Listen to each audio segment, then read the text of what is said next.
Today, I don't have intros as I've done this multiple times in the background. This will be my first actual episode that I do today. I have a good guest on today, a good, I wouldn't say friend yet, because I know him and I work with him, but we are friendly and cordial. And I do respect this man a lot. He's an entrepreneur. I would say he's, as he calls himself, a commonly wealthy. If I heard him refer to himself, he has multiple businesses. He knows, some people here and there. I think he's put in a lot of work in his personal life to be successful and do things for his family and be a great family man, a great husband, and a fantastic person to get advice from and learn from. And he's taught me a lot since the 2 years that I've known him and worked with him. My friend, potentially, Jules. How you doing, brother? I appreciate it. That was a fantastic intro, probably more than I deserve, but I do appreciate it. Nah, bro, you deserve it, bro. For real, you do. Yeah, I try. Well, how you feeling today? Pretty good. I'm glad it's not a million degrees outside and, it's not raining, so that's always a positive. I'm an outside person, like doing stuff outside, so any day I can go outside is a good day, so today is pretty good. You know what gets me? Everybody complains about the weather, and it's mostly like people that don't realize that they're from here. Well, from Louisiana. It's like, bro, it's hot every day. Even when it's cold, it's hot. Yeah. It's hot all the time. It's never not humid outside. Yeah, it's hot and rain most of the time. Yeah. Weird fact, I think we're the third or fourth most state you can ride a motorcycle. Like, we have the best weather, like, as far as days go. I think Hawaii is number one. Yes. And then Louisiana's in the top 5, I think. So we have pretty decent weather if you like going out and doing stuff. Yes, I will surprise you. I didn't see any motorcycles when I was in Hawaii. I went there on 3 years ago. I went there. My ex took me there. She wanted to take us on a vacation, so she took us to Hawaii, and I saw no motorcycles, not a one. See, that's someplace I want to go. I haven't gone to Hawaii yet. What? Dude, it is amazing. Yeah, been to Mexico, been to all around the islands, Caribbean, and all that, but I haven't been to Hawaii yet. So I'm gonna retire there. When I got off the plane and I saw the skyline, I fell in love immediately. Like, there's so many islands, though, in Hawaii, and everyone is kind of different. Yes. I like the vibe from the videos I've seen, from the news I've seen, like when that horrible fire happened, like just the vibe of it. I know some of Jurassic Park stuff was filmed there because it, like, naturally is awesome. Yes. But for me, so far, we'll see if it changes, but I like New Mexico. You like New Mexico? Dude, I wanted to move there. Yeah, so last year I wanted to move there. Yeah, because New Mexico, I can see, like I said, outside. So in the summertime, or even in the fall, I can ride a mountain bike in the desert on some dry stuff. Yeah. And I can drive an hour and a half in the mountain with some snow and snowboard the same day. And then go back. So it works out. Like, I have the best of both worlds. I can have a side-by-side, go play in the dirt, and then I can go back up and go on a ski trip in like a couple hours. Yeah. So I think that's pretty cool. There's not a lot of places that I know that you can kind of do that. You want to go to the major cities and live there, or like somewhere on the outskirts? Because I think the one I remember is Albuquerque. Yeah. I can't remember the other. Yeah, Albuquerque is pretty cool. There's a lot of that, I guess, Native American, Mexican style square houses.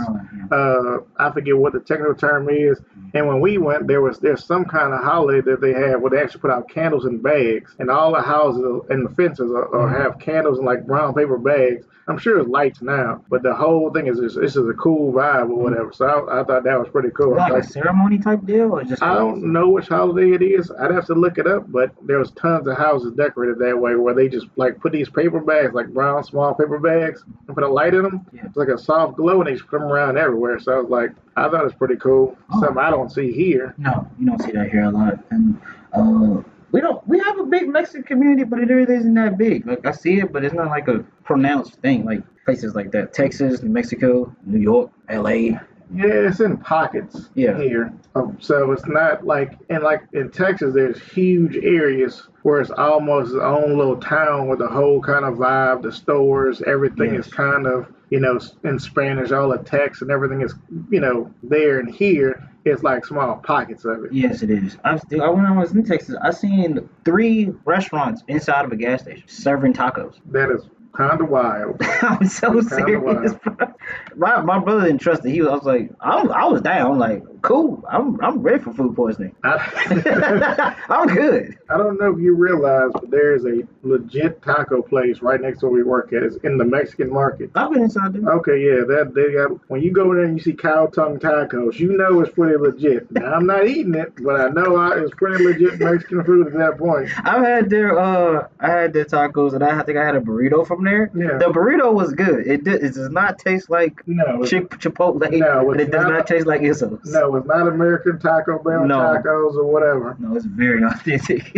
Recently, I heard from another podcast that the guy who started Taco Bell started by making hot dogs and chili dogs and stuff in like California. Is what he started out as. And to stop competing because McDonald's and stuff were coming around that time, he was on burgers and hot dogs. He decided to go to tacos. Supposedly, the recipe for the Taco Bell season is his chili dog recipe, what he was making the chili out of. You know what's crazy? So that's probably why Taco Bell tacos taste different, because it's more of a chili dog style recipe. You know what's crazy? I've got Taco Bell seasoning. I put it in my chili before and used it on my hot dogs, and it tastes a lot better. Well, that's why. I didn't know that. Yep. That's interesting. I didn't know. Well, we should have just stuck with hot dogs. You know how many hot dog spots they have? He didn't want to compete against, at that time, he was doing hamburgers and hot dogs. He didn't want to compete against the new company coming up, which is McDonald's. So this lets you know something like the 60s or 70s and whatever it was or whatever. It was maybe earlier than that. 70s, yeah, it was probably earlier than that, but there's a crazy history to like Taco Bell in itself or whatever. So it's actual real meat, then, is what I'm hearing. I don't know. Oh, no. But do you know who owns Taco Bell? No. Pepsi owns Taco Bell. Pepsi owns Taco Bell, KFC, and Pizza Hut. So when you see a Taco Bell, KFC, or Pizza Hut, Taco Bell, dude, shit. It's all owned by Pepsi. That's why they sell Pepsi products. They don't sell Pepsi anymore. Yeah, they do. If you go to Taco Bell, you can't get a Coke. You can get a Starry, or you can get a Dr. Pepper or Mountain Dew. That's all Pepsi products. Yeah. So they bought it because they're trying to push Pepsi, and Coke was the big thing. So how do you do it? You find restaurants that are working, and you sell your products through there. So if you go to Taco Bell now, it's going to ask you, the AI is going to ask you, hey, it's half price drinks. Would you like to add a medium drink? Because they're trying to push Pepsi products. Do they also own Dr. Pepper? No. Pepsi is Coke is Dr. Pepper's Coke, but Pepsi is obviously Pepsi, Mountain Dew, Starry. It used to be Sierra Mist. You know about that? I know about that. I think Tropicana. I think Tropicana or something like that too. Yeah. You know what I mean? The Sierra Mist thing. You know. Yeah, I heard somebody sued about it for the name or something. Actually, it's really funny. Yeah. I know the story. So the chick that her name is Sierra Mist. She's a flight attendant, but she also does like OnlyFans stuff as like a side thing. And so that's a hell of a name. So they lost their copyright to their name because they didn't reapply for it, and so she applied for it and got it. And so they sued because they wanted to reapply, and so they said, "Hey, we want you to change your name because people will be thinking about you and not Sierra Mist," which no one was drinking Sierra Mist at the time. Everyone was drinking Sprite. And she said no, and then in the lawsuit she won, and so then that's when Starry came out. I learned that like a couple weeks ago, but I already knew who she was. I didn't know that is how that happened. Yeah, somebody told me about that lawsuit or whatever, but oddly enough, I think Starry tastes so much better than ever did. So I'm glad that happened because Starry is a much better product. But yeah, I don't know how Sierra Mist tasted. Like 7-Up and Sprite had a baby. Like it was a weird concoction between Sprite and 7-Up. It wasn't quite Sprite and it wasn't quite 7-Up. It was somewhere in the middle, lost. So, but yeah. Yeah, it was actually a funny story. I like that story. It made me laugh because losing to an OnlyFans model is just hilarious to me. Yeah, I guess you gotta stay on top of your stuff. So I mean, it's not the first time people have lost out to things like that. No. And speaking of businesses, how has it been, Jules, being a business owner? Being a business owner is one of the hardest things that you will ever attempt to do. It is not for everybody, not even a little bit.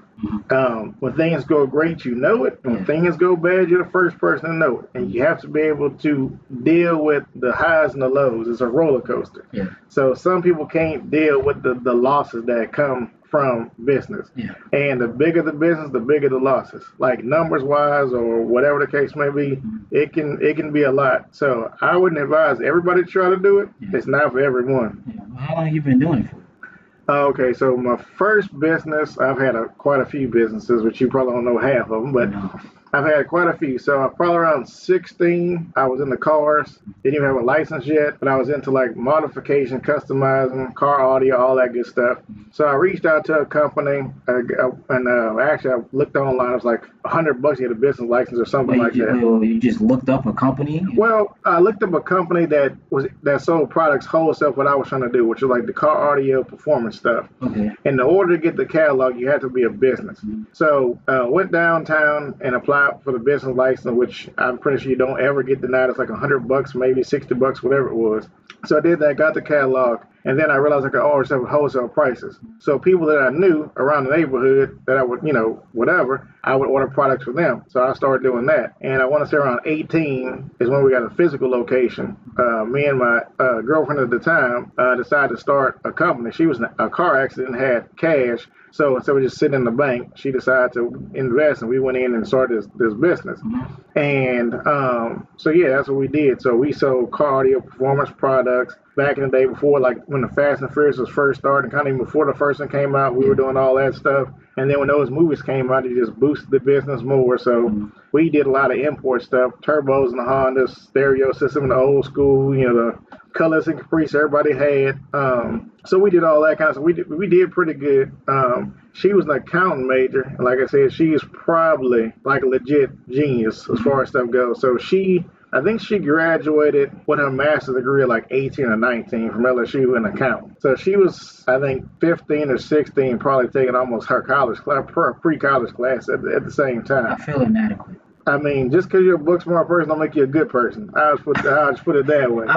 That is a fair point, but I mean, I could at least manage being a genius and a decent person. I think that's the thing that isn't hard to juggle. Yeah, Personally. I mean, I can't speak from her experience. It's one of those things, like, I guess I've seen other people happen to it after the fact, but like when you're a young person and you get like in a long-term relationship stuff and all that kind of, different things like that, your identity is kind of attached to something like that. So if you create a business when you're young or in a relationship when you're young, like your identity gets attached to it. Yes. And as you grow, as we naturally do, our identity changes to some degree and we're trying to find ourselves.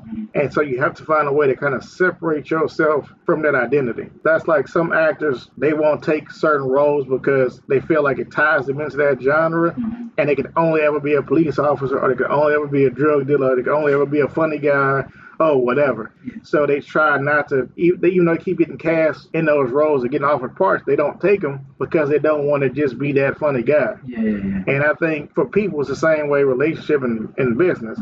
At a certain part of your life, you may want to be the business person. You may want to be known for something, and you understand it, and that's your lane, and then you do it. So that's just kind of how all that stuff went. But ultimately, that business failed because we're kind of talking before we started recording, but that business failed because the roof started falling, like literally falling in. Like we have videos, we were videoing leaks in the roof and heard a crash and turn around to see parts of the roof falling where the cash register was, like behind the counter, which could have really hurt somebody. So long story short, the lawyer came in, like, you can't do work here anymore because it's unsafe. If somebody comes in and falls, they can sue you. So it's worse for us. So we got tied into the whole legal battle or whatever. And again, like I said, it is what it is. The U.S. legal system is kind of horrible.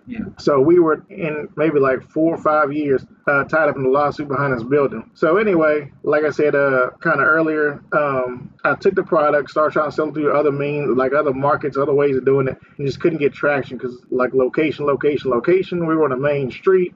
We had an identity. People knew who we were. They knew the products that we sold, all that stuff. And uprooting all that, trying to move to a new area is completely different, especially now when you're on a main strip. So that kind of eliminated, that business. And after that, I've started quite a few other businesses. One is probably $1 billion business today, which I was way ahead of the curve on, and my friends will never let me live it down. But that was the first business I started. That was Urban Assault Auto Salon. We kind of took some of the Tokyo vibes because we did imports, the auto salon part, and then kind of try to make it hip and urban. So that was the name of that was our first business. Or the first one I had that was probably really fairly successful. Like we were successful in making profit. The only reason we didn't get as much when we did go to court is because, like I said, she was an accountant major.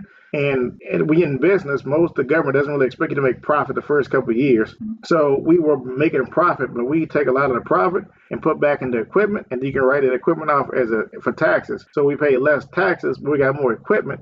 But on paper, in court, they're like, you're not making much money, so we can't give you much money. How can you ask for this amount of money? And your papers show that you don't make this much money, which wasn't true, but that's the U.S. legal system. And kind of what I was hitting at earlier was when I left there and had to get a normal job for a brief period of time, I ended up working with a guy who was from Iraq. And he was moving his wife and kids to the U.S. He was working here first. He came first and got a job. Well, his wife had an accident in Iraq, and I asked him, I was like, and he's like, she had to go to court for it or something like that. And it wasn't her fault, but I think every accident you have to go to court or something like this.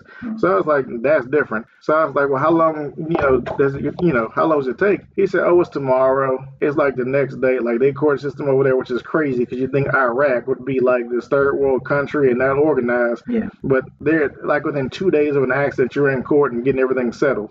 And here you have a major lawsuit and 5 years later, you're still trying to get it settled, which is just nuts. Yeah, it's actually wild with how I've always found it's wild how other countries have functioned around the protections of citizens comparative to how we are. Speaking about I want to start with the interior, the Tokyo urbanization thing. How did you get around starting that? Okay, so like I was saying, Urban Assault Auto Salon is the actual title, and it was a one-stop shop for all the car stuff. So you want to get the paint, body work, we can do that. Body kit, we can do that. Stereo, TVs, all that. Wheels, tires, we can order all that. So being an auto salon, like that's a term we use in like Tokyo, and a salon is someplace you go get all done up.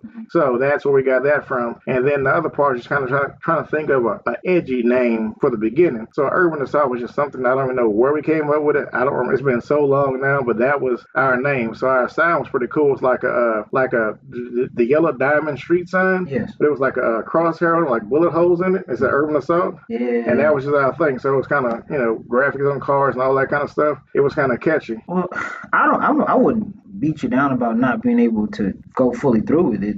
I would think that how would you let it slip though? That's the thing I'm worried about. What's that? Like the follow through. You're successful at it. How did it slip away?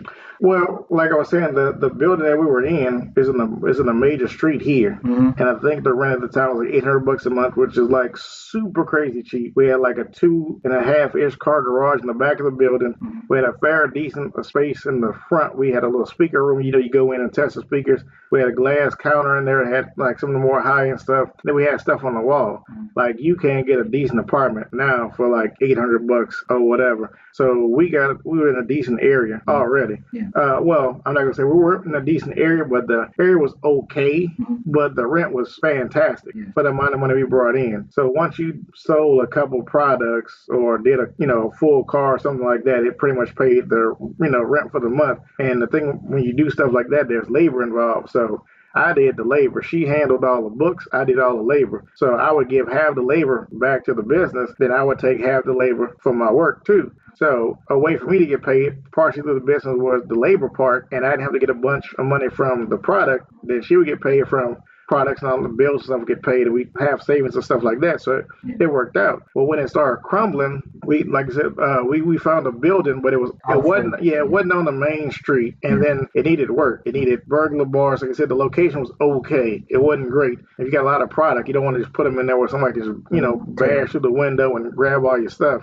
So we had to create burglar bars and all this. So we were increasing the value of the property that we were trying to rent. But the guy who was in charge didn't want to sign a long-term lease, meaning that we could put, thousands of dollars into the property, making it better. You still have to re-sign or not even get that money. And then he can deny us, and next time find someone's going to pay him more money. Yeah. And then we realized he was doing that. We kind of left the materials that we had and the work that we had done, and it's kind of quick cold turkey. And my partner went to work for Cisco in the corporate office in Houston, and then that left me with a fairly substantial bit of product. So I ended up storing it in a storage unit, and then a friend of mine had they have a used car dealership, but they were just renting like generic warehouse space because for a car dealership here, you only need like a concrete slab and a sign of a certain size, and that's it. And I think a landline. So that's what he had. So he wasn't really doing nothing out of it except for maybe like some little stuff to the used cars.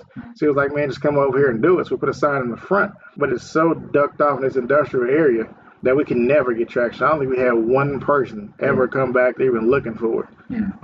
Unless they knew us from previous or whatever and kind of, whatever. So it was just, the reason it slipped also is, like I said, just, location and people being able to see it and find us and come in. Because this is, I'm not going to say, the internet was a thing, but it wasn't like we do now, like you quickly Google stuff. I think back then people were still using like Yellow Pages. Yeah, it's still using Yellow Pages or whatnot. Yeah. So it may have succeeded today just because you can Google it, you can on Instagram build a following, but you'd have to evolve because none of that stuff really works today. Yeah. Have you thought back on the life you lived, man? Because that's not like, and that's all in your 20s, dude. That was probably that you didn't even hit 30 yet. No, that was probably like 2021 or ish or something, somewhere around like that. But the crazier stuff that I've done is I created a online auction website that was similar to eBay. That was like thousands of pages. We bought the software, had it uploaded to a server back when it was more complicated to call a company, get server space, get it all set up, go in there, set all the categories. We even filmed a little commercial for it, and it never got traction. Yeah. eBay was obviously the biggest one, but the idea and the selling point on this one was it was supposed to be kind of like local, almost a Facebook marketplace is now. See, Facebook didn't exist then, so it was the idea to make it like an eBay, but do it more local. So if a store wanted to put their products on there, like we approached quite a few stores, like jewelry stores and ones like independent make like bead jewelry and all this stuff. You're gonna put it on there, and then if a customer wants to buy it, you can either ship it or they can come to your store, which you can then further upsell them to do stuff. So it seemed like a win-win. But again, you have to realize that, in theory it sounds good, but in practice, these things don't always work. Because if you go to like a small independent shop, and if it is like independently owned and the owner's the one working, they're trying to fill like 18 hats. Yes. So when it comes down to it, that's in the back of their mind. They're like, it sounds cool, I'll do it, and they may never do it. Yeah. Or you get to the point where like, look, I'll send photographers in and we'll do all the listings for you, and then we'll just get whatever the eBay small commission is off the sale. And then you approach stores like that, and you realize sometimes the owner isn't there. It's just some college type person they put in place to do it, and they put the note down, and the owner never sees it, or they can't really articulate what it is that you're trying to do, and it goes nowhere. So again, that's money, but it was a flop. After that, still probably my low 20s, I had seen I'm big into like education, TV, Discovery Channel, all that kind of stuff or whatever. And it was some place in New York that was selling like products like toothpaste, toothbrushes, stuff like that, deodorant, stuff like that. What they would do is they would deliver to your door. But they only stored and kept like the core products, toilet paper, stuff people would need. And New Yorkers could go on and just pick from the fairly small selection, but it would get delivered. I was like, that's a great idea. I'm gonna do that. That now is DoorDash and Uber Eats. But I was doing this over 20 years ago. So my website was called Fast Bags, and the idea was you give us a grocery list, and we would go to the store essentially, and we would get the groceries for you and deliver them, which sounds like a great idea. Again, as a parent now, I like all the free time I can get. We get groceries delivered all the time, and worst case, we go pick it up or whatever. Well, back then, that's exactly what we were doing. Like, you give us a list, we can go in, we can price it, stay below your budget. We use our card, make the payment, get the payment from you. You have your groceries delivered by the time you get there. Great idea. $1 billion business now. 20 years ago, didn't work. That goes to three things. Timing. With one is timing. Two is the type of innovation that you had at that time to think to do that. Two, lessons or ease people's burdens. Because I've always had the mindset of making people's lives easier. I'm not necessarily make them lazier, but ease of time that can have them doing less stuff and more stuff they want to do. Yeah. Anything that you can do to make someone's life easier is something that's going to pay you. Yes. Because people pay for time. Yes, they do. So if anything you can do to make time easier, what I realized looking back on it, it's not like it is now. Like my mom, she'll order some stuff online, but a lot of times she still wants me to help her do it because she doesn't trust that she can do it. And back, if you look back 20 years or so ago when I was trying to do it, the people that were the age that had kids or whatever are probably now like, I would say retirement age, but they're pretty up there. Yeah. They weren't teens or whatever, or they didn't come. The internet wasn't there when they were born. Yeah. Like right now, we all have like 18 credit cards saved online on some computer somewhere that we can click and get one click by. Yes. And then they didn't trust. Those people still don't trust putting their credit card online. Those people back then that shop now are those people that probably still don't trust putting their credit card online. They want to go into the bank and see the teller in the face. They don't believe in going to the ATM. And that's ultimately what made it fail, because we know it works now because Uber Eats and DoorDash literally does what it is that we were trying to do. You were ahead of the curve on a 20-year future plan. Like you were the time traveler that just came to the wrong period, and if you waited literally maybe even 15 years after that, you waited, you would have took off. Yep, just right idea, wrong time, and that just shows you my friends would not let me live it down. They're like, we could be billionaires by now. Whatever. That's fucked up. That's fucked up. No, to say that, it's fucked up. Because, man, it's I find it, the third thing is I think I'm probably talking to probably the most interesting person in Louisiana, which I rarely ever get to do. I don't know. I mean, I guess when you live it and you're in it, it's probably, I mean, you probably, I would assume, could say that it sucks and it's missed opportunities, but being you right now are the prime example of what it means for me to be a normal person, a regular person that just innovates and wants to succeed, except the only thing that happened is timing. That's the only thing separating you from 5 other billionaires is just timing. That's it. And I don't consider that a negative, because having your sort of mind to where it's constantly ever trying to evolve is a great thing. It's not only just about that, oh man, you missed. Oh man, you missed. Oh man, you shot again and you missed. It's not about that. It's the fact that you did it and successfully did 2 different type of businesses that became billionaire industries. Yeah, but like what it is, let's see, how can I put this?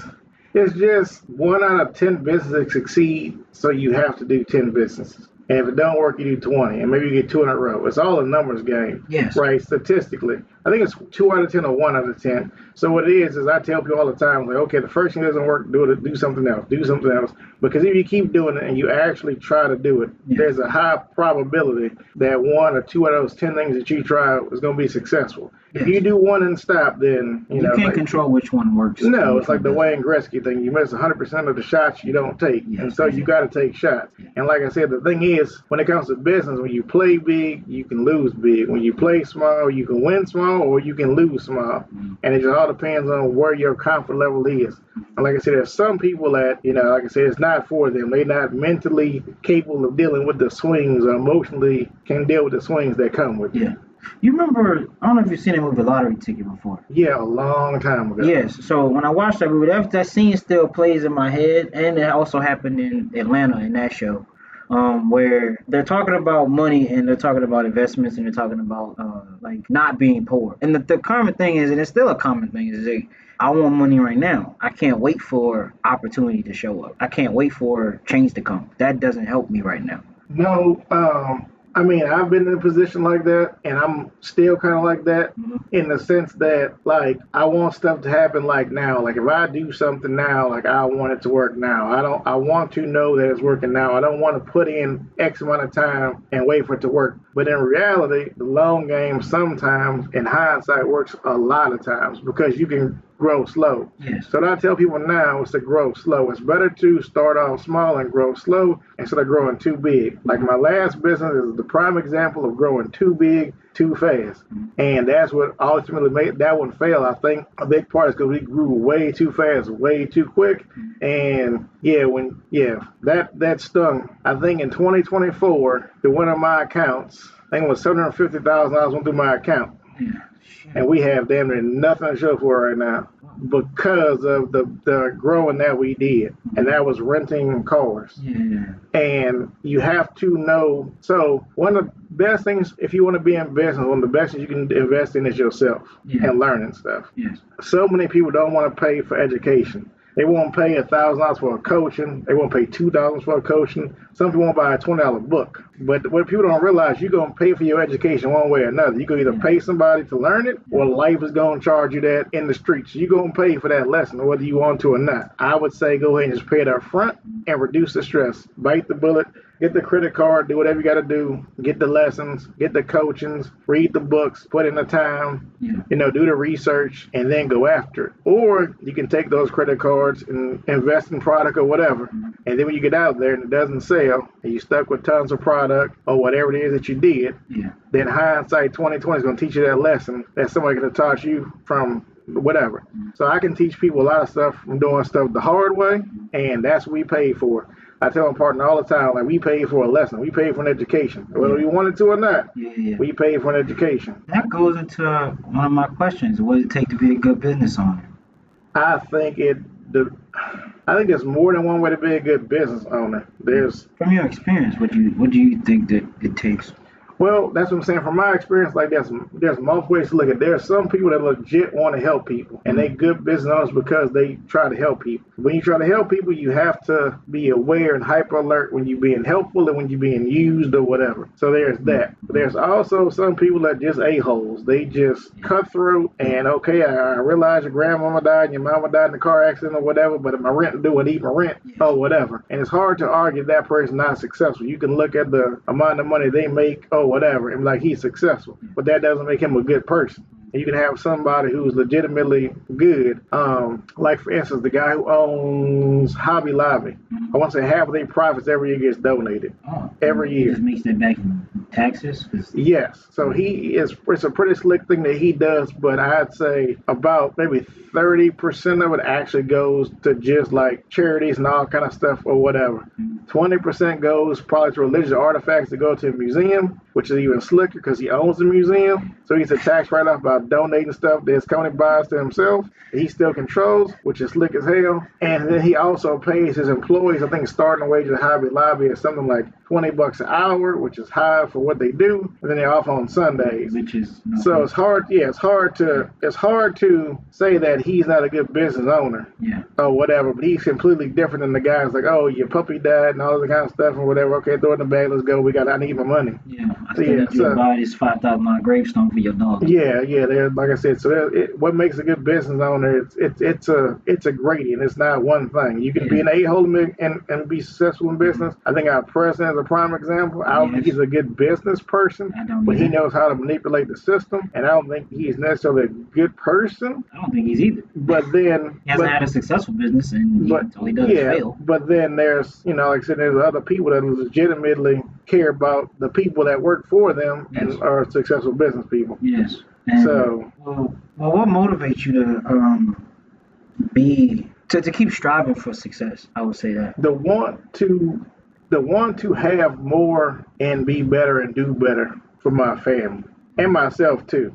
Like one of the things we went and looked at recently was like houses. A few months ago, we saw houses $1 million, $4 million. We saw all these houses, and it motivates you more. And you start running numbers in your head, and you realize how easy it is to actually make $1 million. I think more people overcomplicate the process and thought of what it takes to make $1 million. Yes. So like on my Instagram, through some of my business stuff I've done, a thing called Millionaire Math. And let's see right quick, I'll bust up the calculator, but I want to say if you do $1 million, you divide it by $200. Let's see. I've heard several people say this. Like Rick Ross has said this. I've read it in other things when I would look, because I have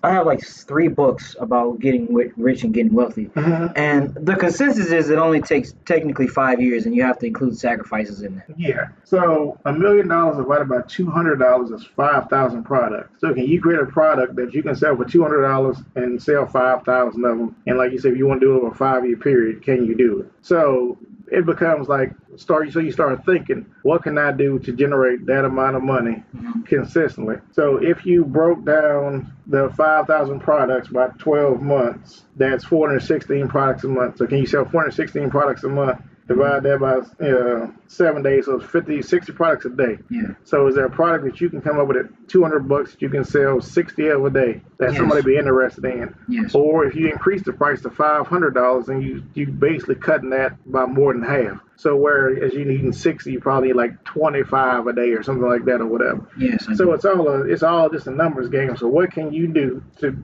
create a product or a service that people want to buy and do it consistently? I'll tell you, 'cause I had this idea. I talked to my mom about it, and I talked to my other brother who lives in Texas about it too. It's not something I think I'll be able to do, but it is, I think, an idea that it would be good and would help a lot of people in this specific state about, and people in just southern states that deal with hurricanes. Attaching generators to apartment complexes. I think that would be a very successful business personally. You have to convince the person who owns the apartment complex to put in the money Yes. to do the stuff needs to be done, and then the amount of generators or the size of generators probably going to be a substantial cost. Yes. So then you have to find somebody that's willing to offset the cost of the generators and lose out on potential profit or whatever. But the upsell is you could upsell Yes. that these apartments have backup generators in case of power loss or whatever. That's what I was. And you could potentially increase the rent somewhat to recoup the cost. I was offering it as a service. All the units have one, and they're attached to as a service, and you pay for this when it's in need of use, not as you pay for this attached to your rent, as some people would charge you for. They make that an additional cost and charge you from, I don't know, anywhere from $1,500 to $3,000 just to live in that place that has a generator attached to it. Yeah, I mean, I could definitely see the potential in it, but like I said, you also have to convince the person who's over everything to spend money with the potential of maybe getting it back over a period of time. Because the amount of money you would take to do it it would probably take them years to recuperate that cost, and they would have to figure out, is it worth it to do it? Well, okay, tell me, what do you think would be my plus minus then? I think this is the time thing. I think the world we live in, the climate is definitely changing, and we'll see worse storms. I think today this idea would be like mine. It's probably ahead of its time, but I think in 20 years from now, when everything is probably more than likely substantially worse than it is now, people will be looking for apartments or looking for stuff like that offer some sanctuary or something amenities when power does go out or when it's hotter or something to that effect. I mean, you could almost argue, you could almost push a more insulated apartment complex versus a traditional complex, and then try to offer amenity, like offer that as an amenity. Our apartments are triple insulated, so utility bills are lower by X amount of dollars. It's also cooler in the summer and warmer in the winter. But then you have to sell somebody on that data. So if somebody's looking for an apartment, how much would that triple insulation weigh into the choice whether they decide to rent that apartment or not rent the apartment and pay the extra $10, $20, $30, $40 a month in rent for the insulation part? And if that's the case, how long would it take you to recoup that cost? Like, if you were just building it, would probably be substantially lower, right? Because you're putting it in. Yes. But if you're retrofitting, you tear down walls to redo it, and it's 2 or 3 times the amount of money to do it. So I think, like I said, as high as it is these days, it's potentially only going to get worse. Like, I've seen things where we live here, I think they said in 20 years it'll be equivalent to someplace in Mexico. Like, the whole climate is shifting, and it won't be substantially different. It'll be drier and hotter, but not way hotter like some people think it will be, but it'll be substantially hotter and drier. Which, I mean, again, at that point, AC and insulation and whatever, and like storms. So you know how you go from a hot shower to a sauna? That's kind of how I think it is. Because saunas are fucking hot. Yeah. A hot shower, depending on where you live at, is hot, but it's not as hot as a sauna. No, I did that on my vacation, and it's hot. Yeah, and that's how I think about it in the long term when you talk about 20 years of heat. I mean, I've thought about that idea for at least like 2 years now. And my mom said, she was like, I think that'd be a good idea. My brother's like, I mean, I think it'll work, but I don't know how you go about, wanting to start to do that. I think something like that would be more of a ground up building thing. Mm-hmm. So it's like a new construction. I would think it'd be more of a headache to try to retrofit to an old construction because those generators will take a certain amount of space. So when you design the product, the property rather, Mm-hmm. you can design where the generators would go and create a pad or some area where you could run and stack those or put them in a way that will technically work. Yeah. And then make it easy enough to service them, make it far enough out of the way where it's not in the way, and then make it functional that way. I mean, I would think it'd be more beneficial to new construction. So it'd be more or less you pitching the idea to new construction. I'm not saying, but I think it's easy enough to do a low money because it doesn't really require you to do anything, just to sell the idea. Yeah. So to come up with a pitch for the idea, come up with a product for the idea, reach out to the companies and verify, okay, this will do X, Y, and Z. Okay, if I want to integrate into an apartment, how would I do it? Then putting all the information into a neat package, and then finding a constructor or a construction company or new whatever and try to go at them that way, and then pitch the idea that way versus trying to go to some apartment that already exists and trying to retrofit it. Yeah. I think I would think that it could be something like I would say build from the ground up type of deal, and the idea just popped in my head when you said it. Like build a generator that kind of operate as an AC unit, because if I don't want to make, a generator that attaches to an apartment complex and just retrofit it, I would make a generator that also doubles as an AC unit. And I don't know if they even have those. I've never heard of it, but so going that route, it'd be substantially more money because it'd be some research and development. Yes. So the first thing would be to find a company that either makes an AC unit or a generator, and then talking to someone, and it'd probably be some place in China that does it. Maybe you'll get lucky and find an American company that'll do it, and then trying to figure out how you can integrate the two things together in a neat package and make it work. And I'm not sure if it's more beneficial to have because the generator will sit and won't get used until it fires up when it is needed. Yes. So I'm wondering if those things don't benefit from just being run from time to time. So with like solar panels? Yeah, or like a car. Like if a car sits for so long, it needs to kind of be run, needs to get to temperature, hoses need fluid, pumped through them so they don't rot and all this kind of stuff. Yeah. So I'm wondering if a generator is one of those type things where it benefits to run it for, an hour, a month or something like that, just to keep everything like loose, motors moving. Keep everything healthy. Yeah. So I'm wondering if you did as an AC, would it be a separate component to the generator? And it's just one compact unit, which would kind of almost fix where would you put the generator outside? So if they already have a central AC unit outside, however they do the AC units, and you can condense them together, then that might be brilliant. Because if an apartment runs off, say, natural gas, which a lot of them don't, but if it did run off natural gas, then putting in a combo AC generator could potentially take the same amount of space up and still be viable for every unit. That way. Yeah, and I don't have to worry about the usage of power that it operates with, what it is to maintain how much power it puts out. How's it store power? How do you constantly keep it running even when it's like in frigid weather, it's freezing outside, or it's blazing hot, and so it doesn't overheat, something like that. Yeah, there's weird things that go on that you don't understand until you see it. Like solar panels shed ice, which I never thought about it. But solar panels, in order to generate energy, you typically have heat or makes heat. And solar panels, for whatever reason, they'll shed ice because the way they function, it somehow generates heat, and the ice typically sheets off of it. But you never thought about, you think in icy conditions, snowy conditions, that they'd be useless, but they shed ice faster than a traditional roof, and then the sun is typically out, even if it's snow on the ground, and they can still charge and still be functional even when it's cold. So it's one of those things that deep research or trying or whatever you'd have to figure out, but yeah. Those ideas like that are usually things that float around in my mind.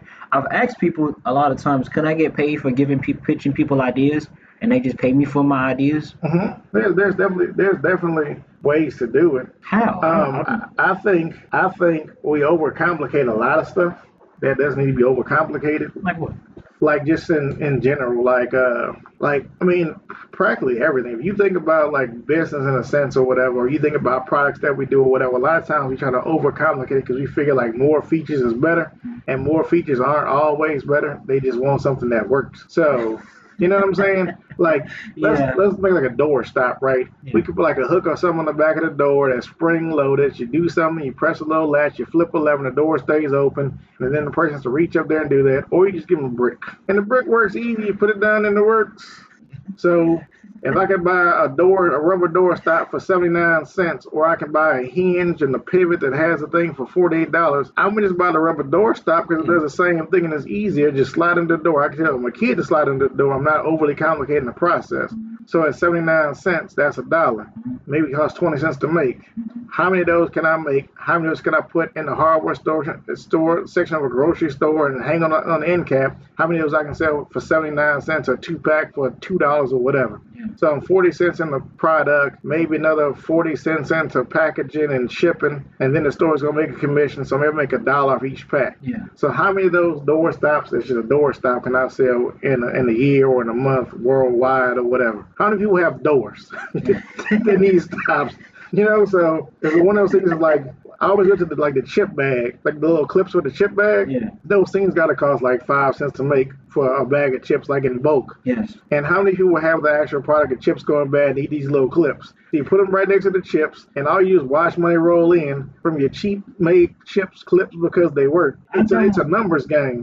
I don't even want to actually use those. Like if you have them, you have them. But I don't even want to actually use them. They just I just use office clips as my paper clips, so I don't need to get the chip one. But it was the same difference. Like you know what I'm saying? Like and if you put them there and they got them in colors, kids see them, people see them. Yeah, you're right. And people see them, and it's a practical thing. Yeah. So not everybody may have office clips or whatever, but it's right there, and you price it where it's cheap enough, and then they pick it up, and then you make profit off of something that's super simple. Yeah. And the cool part about them is they all break, and then you need another one because you're only gonna get so much time about that plastic chip clip. You're gonna be back at the grocery store in a year and a half, and you're gonna buy them again. Yes. Instead of making them out of metal, where they last for your grandkids, we'll make them out of plastic so they fail eventually. You have to come back. Yeah. Because now I'm your dealer. Like you got to come back and get these chip clips. Yeah. Or whatever. I always found that aspect of making products interesting. Is the R&D of, hey, we can make this not to break, but we're gonna make sure that it will break eventually, so someone has to buy it again. Because that's the Netflix problem.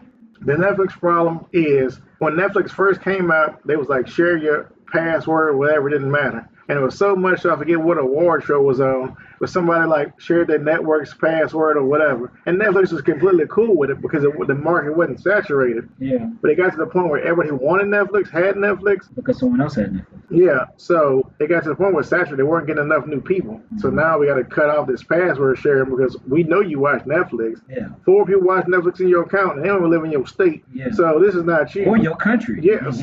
So this is not you. So now we have to stop the password sharing. Yeah. And not only that, okay, the password sharing stopped, but now we have to change the prices because the shareholders want to see more money and there's no growth. Yes. So it's the same thing. You make a product that doesn't break, and eventually you run out of people trying to buy that product. Yeah. So we made titanium chip clips. We'd have chip clips from our great-great-grandpa that was passed down that sticks to the refrigerator. Would never ever need a chip clip, and that company would be no longer in business because everybody in the world has these titanium chip clips or whatever whatever. So I think it's kind of that thing. Like you one of the models I've learned in business, and I try to apply more recently, currently, is you want a product that is, you want a product that's kind of inexpensive, that can get people in the door. You want a product that's going to be on the high end, and you want a product that reoccurs every month. You want a reoccurring product or something that reoccurs. Yeah. And that's essentially what having a product that fails is.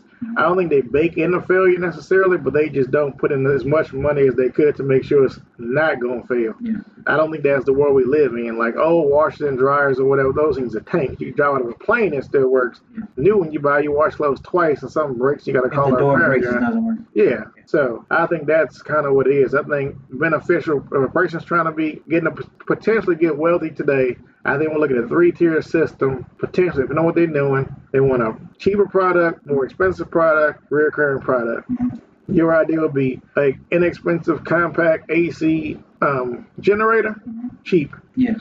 Then it'd be like an industrial large home, AC generator, expensive. Yes. And it'd be that 3-month maintenance reoccurring cost to come out there and check it. Look, these things are high tech, state of the art. We charge a small nominal fee, $39.99. We come out every 3 months to ensure that your generator AC is working to top thing or whatever. And we need to inspect it 3 times a year at the minimum. Otherwise, the warranty is void. Yes. So now, oh no, we're not going to void this warranty. We need to get out there and do. So now you get that 3-month, $40 every 3 months coming in. And you multiply that times the amount of units you have. So it's $160 a year coming in. Say 5,000.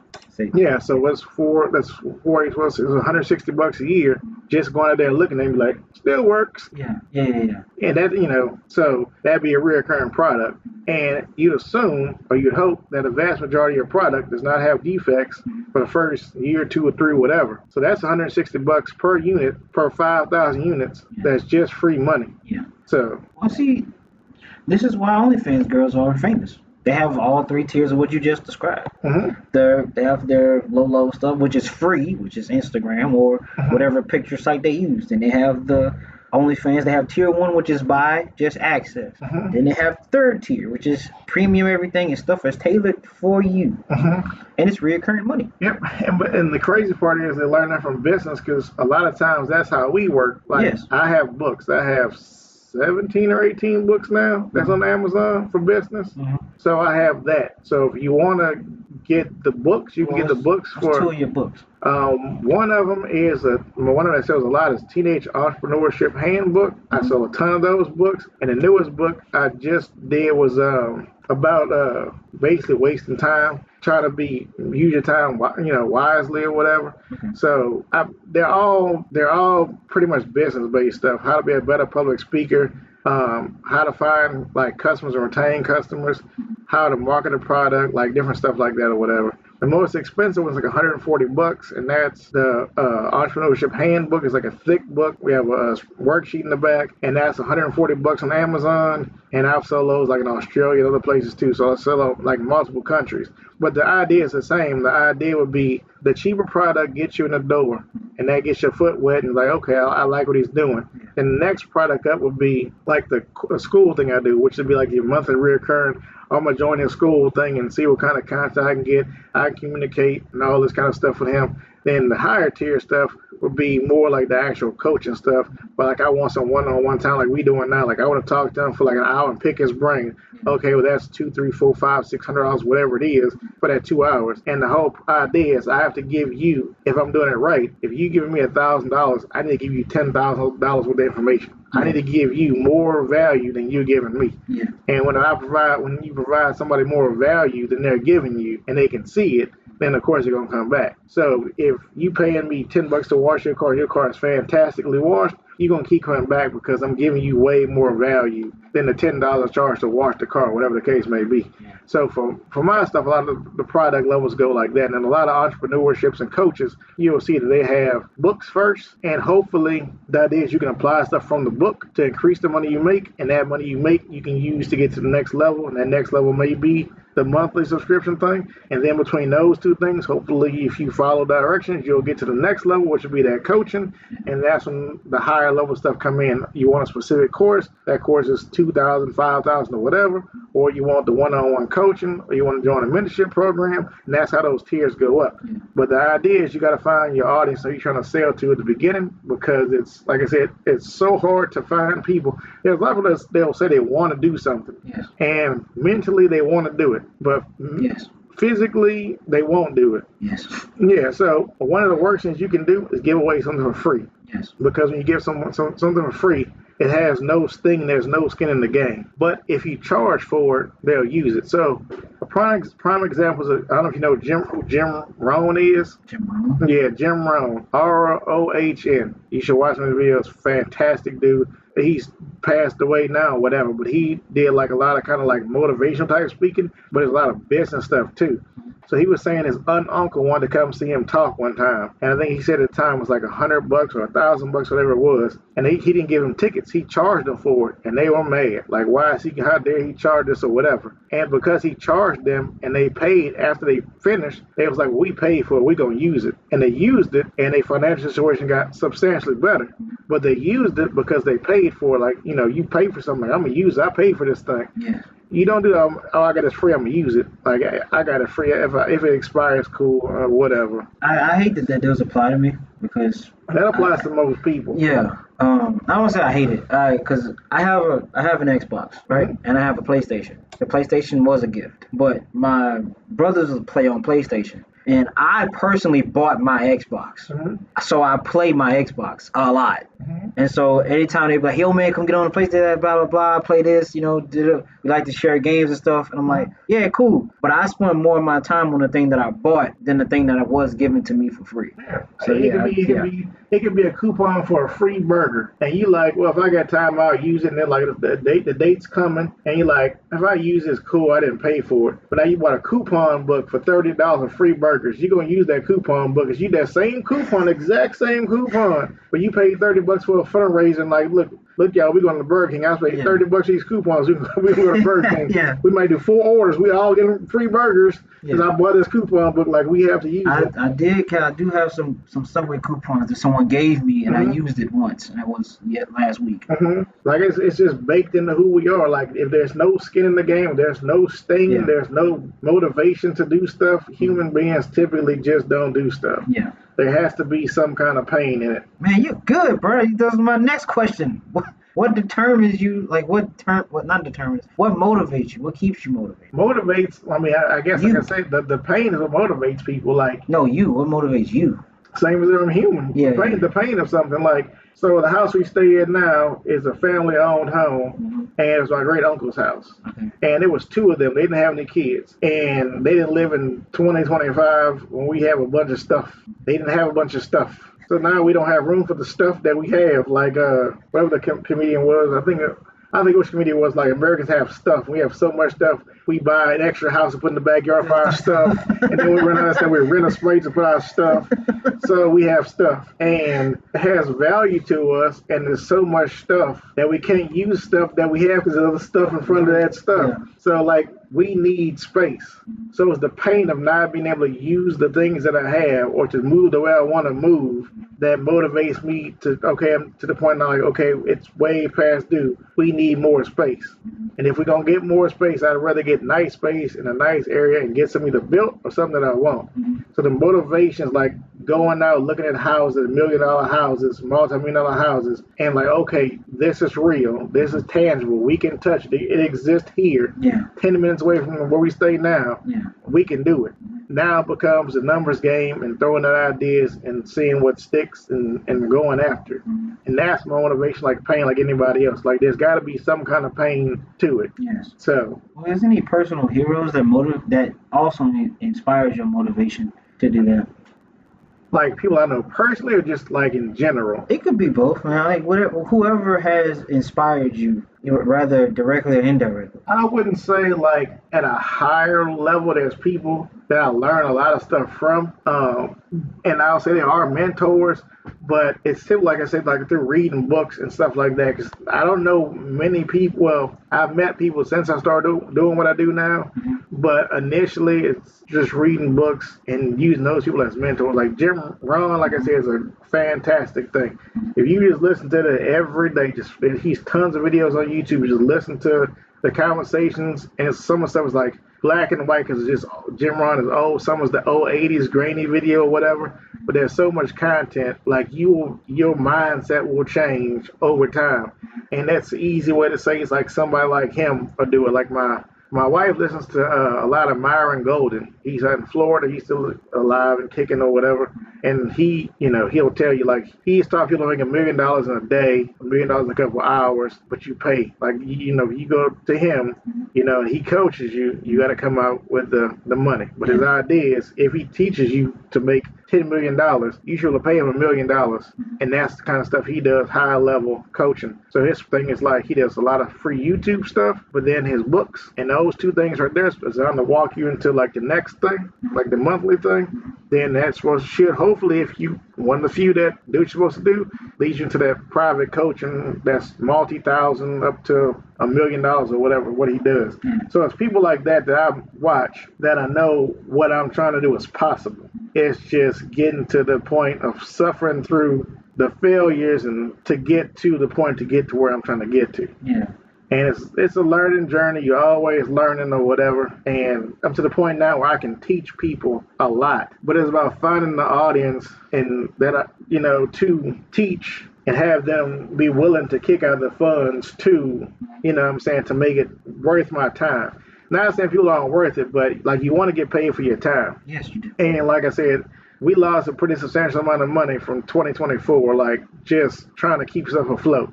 But those lessons I learned cost us a lot of money. So I'm gonna teach you those lessons. You should probably pay me some part of the money because I've learned those lessons. I pay for like the thing. Yeah. It's like a person that'll go to school, become a professor, and then when they teach others, they get paid for it because they've paid to learn those lessons. So we'll teach those lessons. Same thing. So like in business, you have to learn to navigate so much of the gray areas. That's what our president does. That's what Bill Gates does. That's what Elon Musk does. All of them do that or whatever. Yeah. And the average person doesn't know how to use the gray area or use the laws to their fullest extent. And in order to do that, people like me can kind of walk you around some of my partner can walk you back front, side to side through it. And that's why you get paid. Because there's a lot of things that people don't realize that are actually legal that you can do. But when you get to that point, like you can't, like, it's like the Joker in Batman says, I'm like a dog trying to chase a car, and when I get to grab the bumper, I don't know what to do. And a lot of people, you can talk to them and you can get them to a point where they can get a pretty substantial amount of money. But then when they get that money, what do they do with it? Can they maintain it? Can they run a business that's profitable? And if it goes sideways, can they mentally deal with that failure and come out the other end and understand there's a lesson learned or should have been a lesson learned, and what can they do about it? Yeah. All right, check this neat trick out. Okay. You could technically, there's multiple ways you can do this, right? So if you have some capital already, you can do it. If you need to find some capital, you can do it.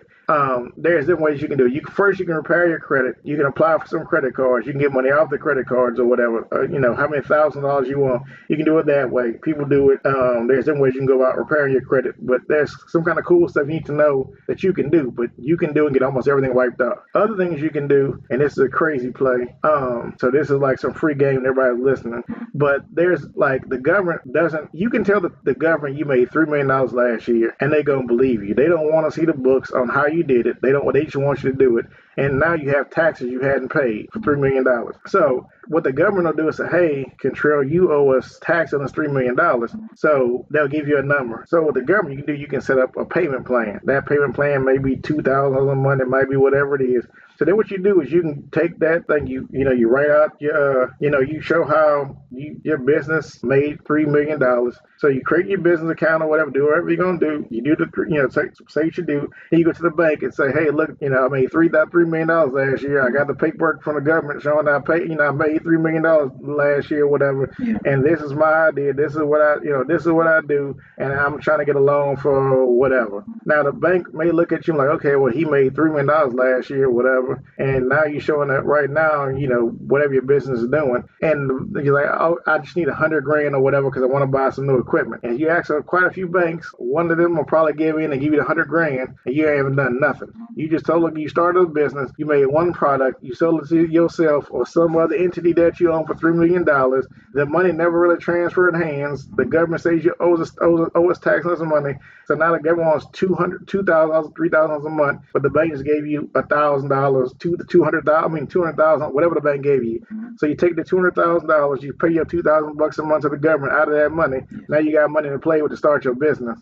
So now what you can do, you can take the $200,000. Now this is kind of not advanced really for what I do, but people probably don't understand it. But so now we're gonna start two businesses. What we're gonna do is we're gonna get a Square account or find somebody who's gonna process the cheapest we can find to process credit cards. We're gonna bounce that, whatever's left, we'll take, let's say you got $200,000. We'll put $50,000 on the side to pay the government, pay the loan. The $150,000 we have left, we're gonna bounce between business and business. Business A is on credit product and sell the business B. Business B is on credit product and sell the business A. So you'll take the 150, buy a product from business A. Business A just showed $150,000 it made on that spreadsheet. That business A is gonna take that 150 and buy something back from business B for 150 this whole year. And at the end of the year, now you got two businesses that show $1 million in profit that they made, just bouncing that money back and forth between each other. So now you can go to the bank. I got two businesses that make $1 million. I got the profit. I got the Square app or whatever it is. I got the sheet to show you that these businesses are doing $150,000 worth of business all the time, or $100,000. So now you go to the bank, it's like, hey, my overhead is whatever. You can say apartment or whatever building you have is the thing. So my rent is this, my utilities is this is what we do, and my overhead is this. Here's my stuff. They look at, oh, he's only paying $2,000 and he's making $1 million out of this thing. So okay, now I need $250,000 again because my business is making money. Now I can do that twice. Now I got $500,000 to play with because both of my businesses are making money. So I keep bouncing that around if I want to. Now these businesses are bigger. So in the end of 6 months later or whatever, I'm showing $5 million of transaction between both businesses. And I go to the next bank, I can pay out bank A or whatever. Now I got $1 million to play with because they gave me money. So now it's time to figure out who's gonna make these AC generator units I'm looking for or whatever. So what would I be needing to sacrifice to do that? Because and this happens to me a lot. I get pockets where I'm very motivated to strive for success that I want to see. It's very tangible a lot of times for me of things that I know are easy, but I don't know what to sacrifice, so I stop. Because I remember I've asked you a lot of questions about this, about that. I'm in the school thing, but I don't really look at it. So how do I or anyone else, how do we continuously expand growth and push ourselves to be the versions of ourselves we want to be, in that successful space? So it's like people going to the gym. There are some people that's motivated to go to the gym. They won't miss a day. That's just baked into their personality. That's just who they are. They obsess over it or whatever. And there's people like that just work because they work. There's other people every day. They got to tell themselves and give themselves 20 reasons why they should go to the gym. Then there's people that have gym memberships and never go to the gym. It's kind of one of those things like a willpower thing. Like, so the sacrifice is like when I go to the gym, what am I giving up? I'm giving up time. I'm giving up energy. And it's just not the gym time. It's the time to go to the gym. It's time to do the work, time to go home, time to take a shower. And if I'm tired at that point, what am I giving up that I would like to go do or whatever? And there are some people that make that sacrifice every day, and it's never a question. So I think it's a mental thing, but the idea is you want to see some kind of growth. So if you go to the gym every day and you start losing weight or your energy level goes up and you see that as a positive, so you ride that high, that positive. And then at some point it's a maintenance thing. Like, okay, the weight I want to be, the fitness I want to be. I know I can't slack, but maybe I'm not going every day. Maybe I'm going every other day or whatever. So I think with business is the same thing. I think if you sprint out the gate, sometimes you burn out. Like you get super into it, you sprint as hard as you can, and you burnt out, you can't even walk home. There's other people, like I say, slow growth is the people that start jogging. It's a constant pace. You constantly making progress. You go 2-3 times as far because you're not sprinting so hard out the gate. And then there's some people that are just adrenaline junkies that just try to sprint until they can't sprint no more because it's the only way they feel like they make progress. So my thing is like, one, you wanna find something positive out of it. So some people start a YouTube channel and they get 2 subscribers. And like, oh, this is great. Then they get 10 subscribers and it's even better. And it keeps them going back to back, trying to get as many subscribers as they can. So they go from putting out 2 videos a week, now they're doing 3-4 videos a week because they're getting subscribers. So that carrot, that positive, is getting subscribers. They probably not even seeing money from it, but the feel good is the subscribers. Then eventually it'll be potentially getting revenue from the videos that get whatever. And then, like I tell people all the time, is one of the things I kind of preach is affiliate marketing. So then it becomes the positive from gaining the subscribers, the positive from recurring income from people watching the videos. Then it becomes affiliate marketing, trying to sell your own product, and then potentially marketing other products. So then you create multiple levels of income. So then that positive becomes, hey, I can get paid by doing this. And I don't have to go to 9 to 5. I can just do this, or this is my vacation money or my play money that they can do or whatever. So they get that positive. So I think the trick is try to get to that positive as fast as you can. Try to find something that's going to give you that positive feeling as fast as you possibly can, and then use that to continue. So like one of the things I teach in school and I have a whole course on It's videos on how to use a book right using AI, how to create the cover, how to research it, how to find different niches or whatever. So, like my teenage entrepreneurship book is really the audience I should focus. I sell those all the time. Every month I'm selling those books. So I should probably go out and create like volume two. I've been thinking about it lately. But the positive is you get paid for the book. The way Amazon works with affiliates and through publishing, whether you sell a product through, you got a phone charger is great. You make a little YouTube short about how great this phone charger is. You put the affiliate link, and people start buying that phone charger. You won't see that money for 3 months. So it's not the immediate economic fill in your pocket, but you can see it that it's coming. So the thing is, you sell the first book, you sell the second book, you sell the third book, and all of a sudden you realize that this is possible. So it becomes a numbers game. If you make 12 bucks off a book in a month, it's not going to change your life. It'll give you lunch, maybe. But if you write 17, 18 books, then you get that reoccurring every month. But then if one takes hold, can I expand on that? Can I run an Instagram ad on that? What can I do? Because this is the one that's getting organic growth. This is the one that's catching kind of fire. How can I do that? And then, it's all because of that first initial positive hit of someone buying that book that motivates you to keep on trying to, whatever. So it's got to be a positive. It's got to be something positive at the end. Or it's got to be extremely painful because we are very emotional creatures. So if the doctor tells you, look, if you keep going down this path and gaining this weight, you're going to have a heart attack and you're never going to see like 45, and that's painful and it motivates you to get in the gym. On the other side, like I said, you get in there, you start feeling better, you start losing the weight, you have more energy, and then that's the positive. So I believe it's going to be one of those two ends of the spectrum. It's going to be something painful that keeps you going, or it's going to be something positive that keeps you going. Anything that's short of positive or painful, you're not going to do it. That's just how humans work. That's how we design. I've been having a relationship kind of like that where I'm past the painful part. I'm at the part of doing it because I think it would be beneficial for me because the connection has grown and we went through a hard time together and it was a very difficult, I guess, ending of a relationship, but it wasn't hard. Like it wasn't no malice behind it, but we never stopped talking to each other. And we had a conversation yesterday about like getting back together possibly, but I like the space we're at now where it's just friends, but we do stuff. But it's not a relationship. It's not a boyfriend girlfriend thing. Yeah. And I guess that does translate to a business mind because it's how do you what that sacrifice in that is the pain or the fun of it. I think you have to ask yourself which one is more important to you, right? Yeah, I mean, so relationships is a kind of whole different ball of wax, but I mean, a lot of the same principles can kind of apply. Yeah. So I'll tell you, like, traditionally in relationships, and I found in my life, being in two fairly long-term relationships, is 100% true years. I think 2 and 3 are always the worst. If you can get through 2 or 3, 3 or 4, and you make it, you're pretty well set. People also, they get married relatively quick into a relationship, tend to be the ones that last, the ones that drag it out in that period or whatever, tend to be the ones that don't.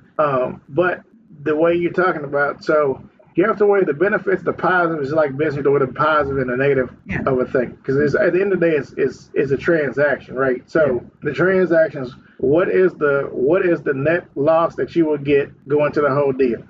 So if I'm saying, okay, I want X, Y, and Z before I even get into it, you already know I want X, Y, and Z. So when I try to get X, Y, and Z, you shouldn't be shocked because I'm trying to get X, Y, and Z. So if you lay the ground rules, like, look, like for a podcast, for instance, look, I'm serious about this. This is my plan. This is what I'm trying to do. I'm trying to stay motivated. So you can't be mad when I take 2 or 3 hours out of whatever, or how much time I need to try to get this going because you already know what you're kind of coming into.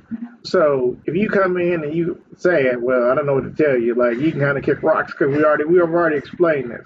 But the benefit to what you're saying is if the fact is if you actually do communicate and you communicate well, then a lot of that should already be known that this is what he's doing. This is what he's serious. So this is what I'm signing back up for.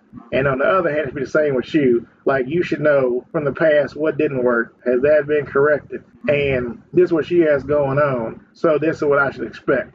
The worst thing, I've had a conversation fairly recently with somebody about this, about their parents and siblings or whatever. And it's like they do X, but the family doesn't do it. They don't reciprocate it. It's different. They're not doing the same thing. But I'm like, as long as I've known you, it's already been like this. Like our dog name is Dom. I don't go to him and expect him to purr or hiss like a snake. He's a dog. He's always a dog. Always gonna be a dog. He's gonna bark like a dog. Yeah. When I start expecting to do different, I'm setting myself up for failure. It's in his nature to do what he does, and the people are the same way. So my thing is, if you see a person, relationship, business, whatever, and that's the way they move, then I tend to believe that's the true self. Especially like when you get deeper into like relationship or a deeper partnership with a person, something like you know how it flows and you kind of know what you're getting into. Yeah. Then at that point, I got to weigh the options, the pros and cons. At that point, like at the end of the day, it's your life. You only live it once. So does it make sense to be this way? And then it's easy to set the ground rules. Hey, look, we only got one life to live. This is the way I feel about you, blah, blah, blah. Business the same way. This is what I'm trying to get out of it. This is where I'm trying to be. And this was my goal. Yeah, you can come along for a ride. You can't get, you will get run over. It's just go left behind. And once that is kind of set, and if you communicate well, it should be pretty easy to and understood.